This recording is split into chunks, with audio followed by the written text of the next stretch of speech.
கோயில்கள்ல தெய்வம் கல் வடிவில தானே இருக்கு. நாம சொல்றத எப்படி அது கேட்கும்? மகா பெரியவர்கிட்ட இப்படி ஒரு கேள்வியை கேட்டார் ஒரு பக்தர். அவருக்கு எதுவும் பதில் சொல்லாம அமைதியா இருந்தாரு மகா பெரியவா. அந்த சமயத்துல ஒரு தொண்டர் காமாட்சி அம்மன் கோயில்ல உற்சவம் நடக்கிறதாகவும் அதுல அம்பாள் திருவிழா வர்றதாகவும் பெரியவா கிட்டே சொன்னாரு. உடனே பெரியவா புறப்பட தயாரானாரு. ஆனா அங்கே போறதுக்குள்ளே உலா முடிஞ்சிடும், தரிசிக்க முடியாதுன்னு சொன்னாரு இன்னொரு தொண்டர். அப்படியா சொல்றேன்னு கேட்டுண்ட மகான் கோயில்ல இருந்த பிள்ளையார் சன்னதி முன்னால போய் நின்னாரு.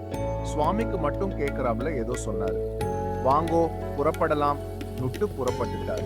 கூடவே கேள்வி கேட்ட பக்தர் உட்பட எல்லாரும் போனான். அங்கே இவா போன நேரம் காமாட்சி அம்மன் திருவிழாவில முன்னால வந்த கோயில் யானை ஏதோ சண்டித்தனம் பண்ணினதால வீதியுலா நகராம ஒரே இடத்துல நின்னுது. பெரியவா கிட்டே போனதும் அதுக்காகவே காத்துண்டு இருந்த மாதிரி யானை அமைதியாகி நடக்கத் தொடங்கிச்சு.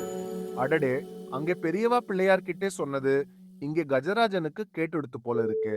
யாரோ சொல்ல புன்னகைச்சார் பெரியவா. அதுவே அந்த பக்தருக்கான பதில்னு சொல்லணுமா என்ன?